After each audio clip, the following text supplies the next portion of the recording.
जी, एक सेट मेरे पास रहता है और एक सेट नेहा के पास। लेकिन आप लोग ये सब क्यों पूछ रहे हैं? क्योंकि हमें शक है कि कंचन की मौत आत्महत्या नहीं थी, एक कत्ल था। तो जरूर ये उस कायर प्रोफेसर का काम होगा। लेकिन उस प्रोफेसर को तो 1 करोड़ रुपए मिल चुका था, राइट? तो फिर वो ऐसा काम क्यों करेगा? जिस इंसान की फितरत गंदी हो वो कुछ भी कर सकता है। हमें कंचन और प्रोफेसर भरत के केस की डिटेल्स चाहिए होंगी। जी, मैं लेकर आता हूँ। आपके पति और कंचन के बीच में कुछ अनबन थी? नहीं, हमारे बीच रिश्ता बहुत अच्छा था। मेरी शादी के बाद जब मेरे पेरेंट्स की डेथ हुई तो कंचन हमारे ही पास थी। मेरे पति ने कंचन को बहुत अच्छी तरह से संभाला था। वो भी उन्हें बहुत मानती थी। अगर ऐसी कोई बात होती तो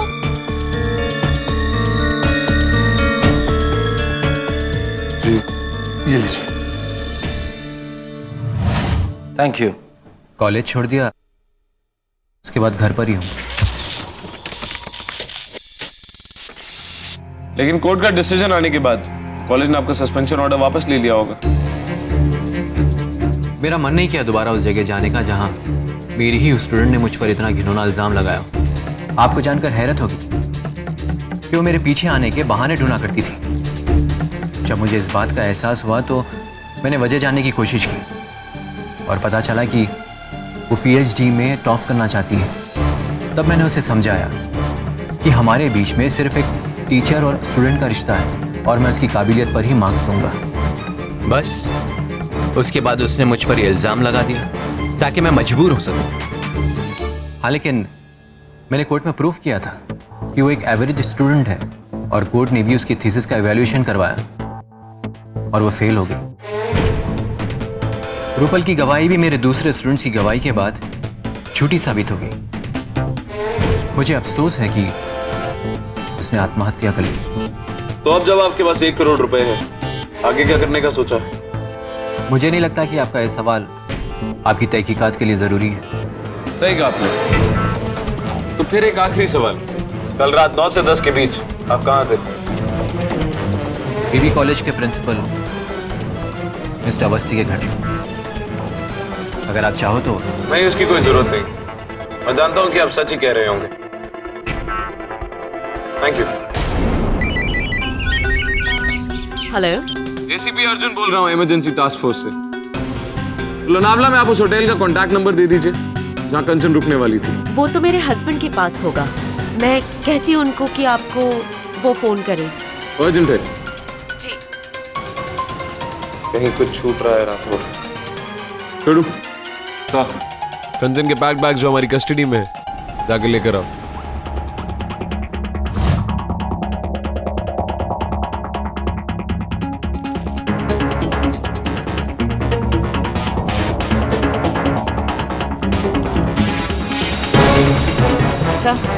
एक यही नया लग रहा है, शादी का जोड़ा। बाकी सब तो नॉर्मल रेगुलर कपड़े हैं।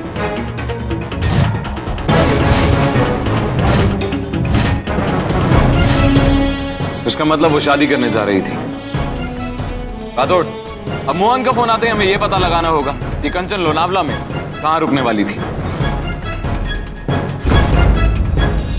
जी नहीं, मुझे शादी के बारे में कुछ भी नहीं पता। और वो मेंटली इतनी डिस्टर्ब थी कि मुझे नहीं लगता कि वो शादी के लिए बिल्कुल भी तैयार थी।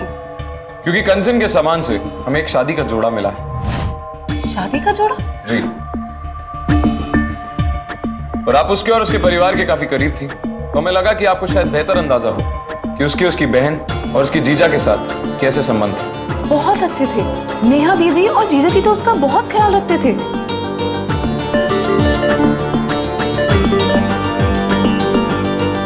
हेलो मोहन, हमें कंचन के ट्रैवल प्लान की डिटेल्स चाहिए थी।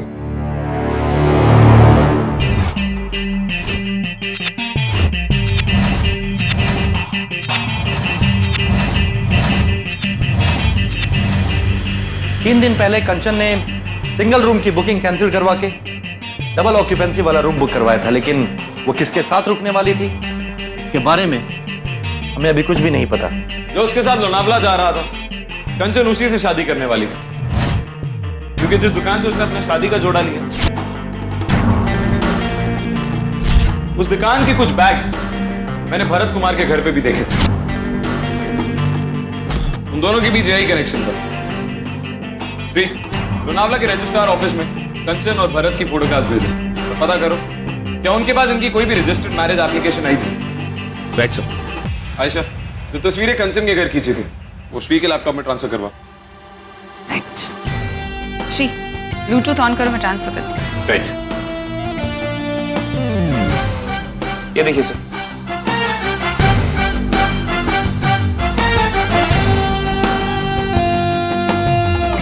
पॉज करो श्री,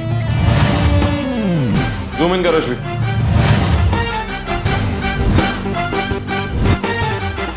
रातोड़ा भी ये बता सकता हूं कि किसी कातिल ने बाहर से उस हुक पे चाबी कैसे टांगी। सर, लोनावला रजिस्ट्रार ऑफिस से इंफॉर्मेशन मिल गई। कंचन और भरत कुमार लोनावला कोर्ट में शादी करने वाले थे। 1 महीने पहले उन लोगों ने एप्लीकेशन भी दी थी। छोड़ू, भरत को फोन करके यहाँ बुलाओ।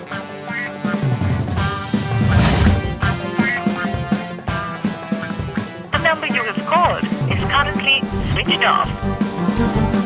मोबाइल ऑफ है। लगता है उसे शक हो गया है। अब मैं जाके उसे गिरफ्तार करना होगा। कहीं जाने की जरूरत नहीं है छोटू। उसकी सबसे बड़ी कमजोरी क्या है कि मैं अच्छी तरह जानता हूं। उसकी कमजोरी है वो 1 करोड़ रुपए। आपने मेरा अकाउंट लॉक कैसे कर दिया? किसने दी आपको ये अथॉरिटी? चाहिए पूछिए अपने कैशियर से, उसी ने मुझसे कहा है कि हेड ऑफिस ने मेरा अकाउंट सील कर दिया है। आपका अकाउंट हेड ऑफिस ने नहीं, हमने सील करवाया। आपने? ये गैर कानूनी है। क्या करेंगे? मुझ पे भी मानहानि का दावा ठोक देंगे। कमाल का प्लान बनाया आपने, कंचन के साथ मिलकर।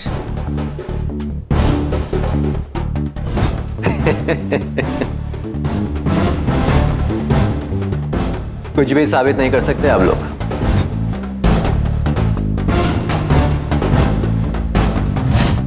लगे रहिए जिंदगी भर।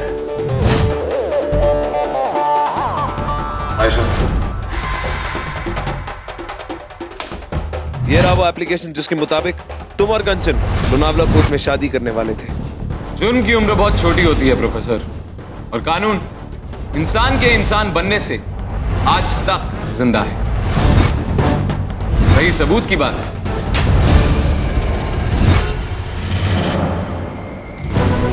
ये रहा सबूत।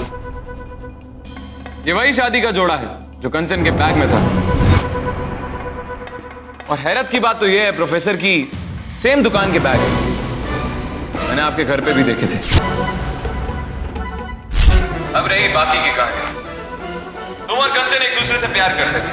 तुम्हें पता चला कि कंचन के जीजा के पास बहुत पैसा है, इसलिए तुमने एक प्लान बनाया जिससे तुम शादी के बाद अपनी बाकी की जिंदगी ऐशो आराम से जी सको। इस जवाब के कितने मार्क्स देंगे प्रोफेसर? 10 out of 10?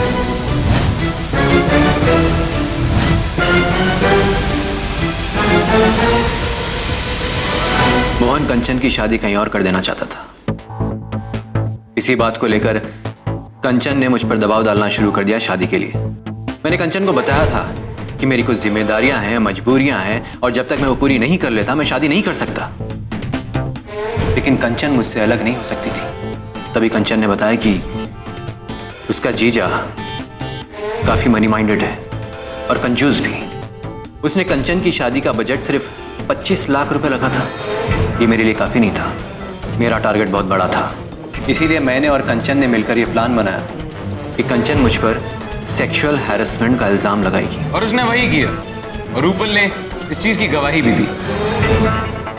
लेकिन कोर्ट में तुमने उसका इल्जाम गलत साबित कर दिया और उसके इस इल्जाम से मुक्त हो गए। उसके बाद आया तुम्हारे प्लान का पार्ट 2। तुमने पलट के कंचन पे मानहानि का दावा कर दिया पूरे 1 करोड़ रुपए का। और जब तुम्हें ये पता चला कि मोहन इस केस को लटका रहा है, तो तुमने कंचन को एक आइडिया दिया कि वो सुसाइड करने का नाटक करे, जिससे उसकी दीदी और उसका जीजा डर के उसे सारे पैसे दे दे। Am I right?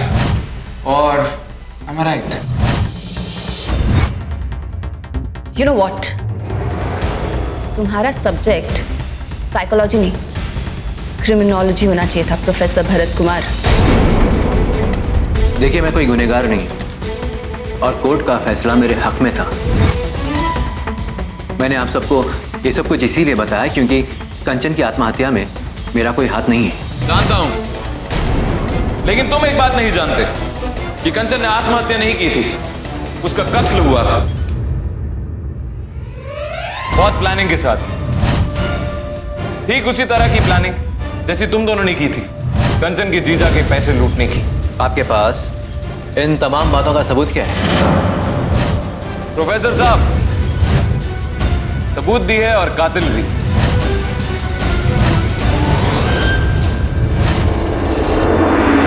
किसने मारा मेरी बहन को?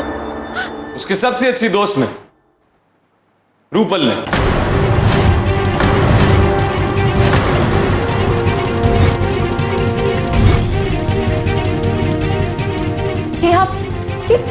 ये क्या कह रहे हैं आप? वही जो तुम सुन रही हो रूपल।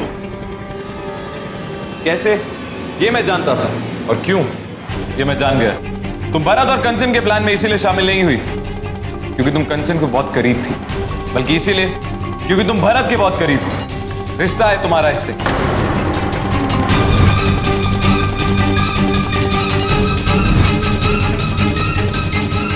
जब पहली बार हम इस घर में दरवाजा तोड़ के अंदर घुसे तो हमने तुम्हें बाहर दरवाजे पे रखा। आप यहीं रुकिए प्लीज। कंचन, टीवी ऑन था, लेकिन टीवी के रिमोट पर कंचन की उंगलियों के निशान नहीं थे। शायद तुमने ग्लव्स पहन के अपनी उंगलियों के निशान तो मिटा दिए, लेकिन उस पर कंचन की उंगलियों के निशान लगाना भूल गई। और तुम्हारी दूसरी गलती थी वो डब्बा जो यहाँ गिरा हुआ था। वो डब्बा कंचन खुद गिरा ही नहीं सका। तो सवाल यह था कि आखिर वो डब्बा गिराया किसने, क्योंकि घर बंद था और चाबी की होल्डर पे लगी थी। और फिर यह साबित करना कि तुम अंदर थी और उसके बाद घर के बाहर जाके तुमने वो चाबी इस की होल्डर तक पहुंचाई। ये सिर्फ तभी हो सकता था अगर ये सब मैं खुद करने की कोशिश करता। जब हम पहली बार इस घर में घुसे तो राठौड़ के जूते के नीचे एक थंबप्रिंट घुस गया था।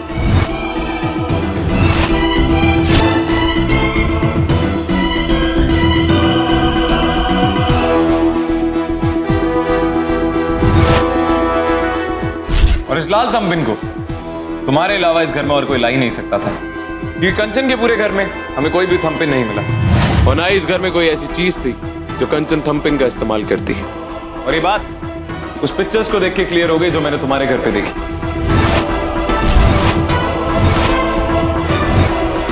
उसके बाद जब मैं ये सोच रहा था कि ये चाबी आखिर इस घर में आई कैसे, तब मुझे ये थंबप्रिंट याद आया।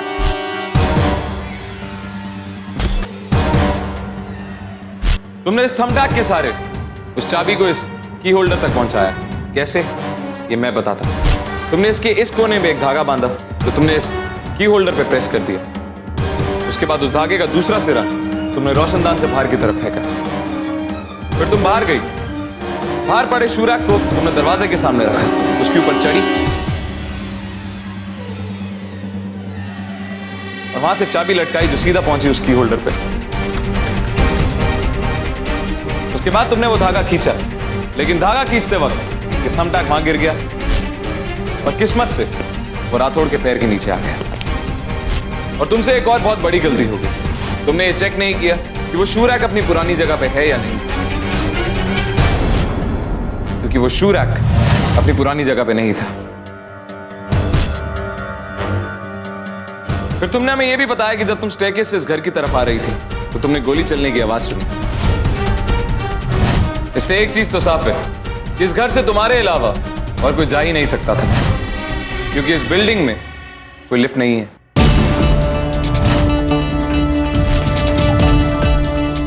और सीढ़ियों से तो हम ही आ रहे थे, जहां पर तुम्हारे अलावा हमें और कोई दिखाई नहीं। कंचन, दरवाजा खोलो। अब तुम बताओ रूपल, तुमने अपनी दोस्त कंचन को कैसे मारा और क्यों मारा? कंचन से पहले मैं भरत की जिंदगी में आई थी।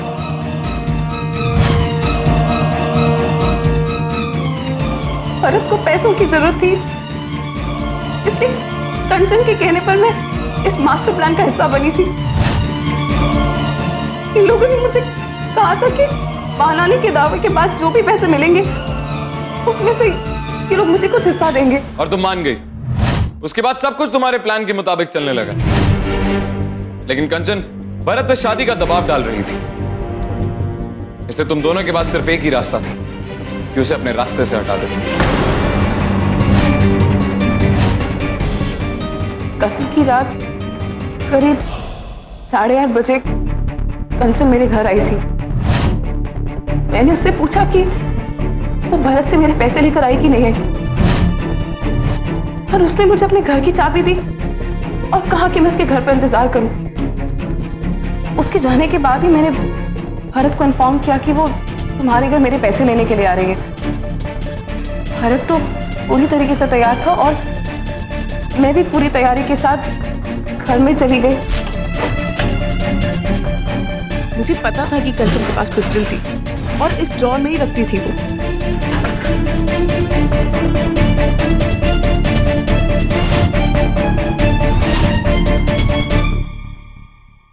अरे भाई क्या कर रहा है तू ये? कोई खुशी की बात है इस जगह के छोटे मालिक को।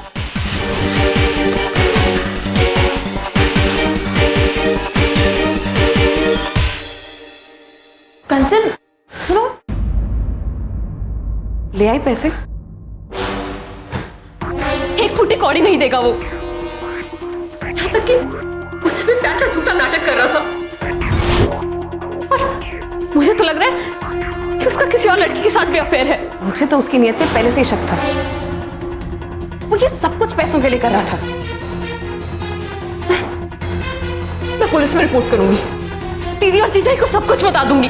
बेवकूफी मत करो कंचन, ये सब करके भी तुम उसका कुछ बिगाड़ नहीं पाओगी। और ऊपर से तुम्हारे खुद के दीदी और जीजाजी तुमसे नफरत करने लगेंगे। तो फिर तुम्हें बताओ मैं क्या करूं? तुम बैठो, मैं कुछ सोचती हूँ।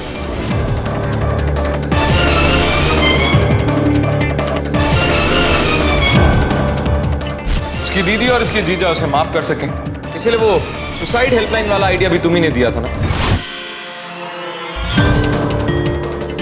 मैंने उससे कहा था कि फोन रखने के बाद में अपने आप को थोड़ी चोटें लगा लेना। नेहा और मोहन को ये बात पता चले कि कंचन ने भरत के साथ मिलकर उन्हें धोखा दिया है और अब पश्चाताप करने के लिए वो अपनी जान देना चाहती है, तो वो उसे माफ कर देंगे। और मैंने उसका साथ देने का वादा भी किया था। और तुम उसके आत्महत्या के इस नाटक को कत्ल बनाने के लिए तैयार खड़ी थी।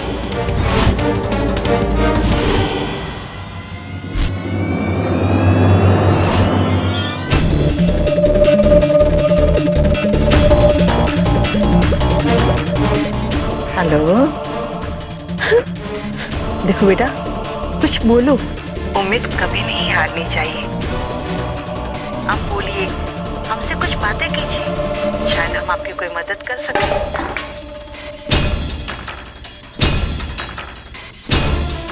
हेलो, आप मेरी बात सुन रही है ना?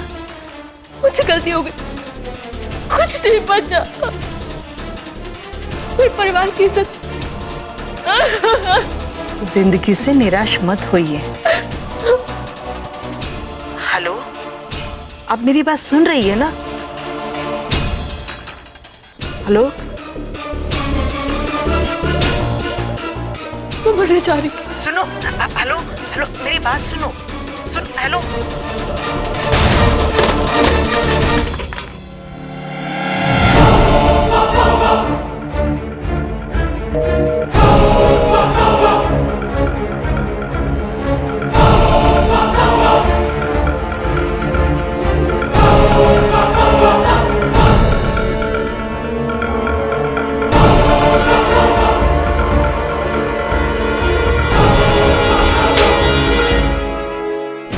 भगवान कभी नहीं माफ करेगा। और कानून भी, जिस पैसे के लिए तुमने ये सब किया, वो पैसा भी तुम्हारा नहीं हुआ।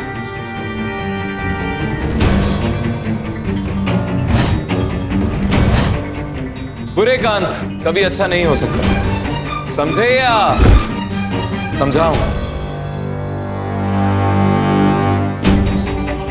गिरफ्तार कर लो इसे।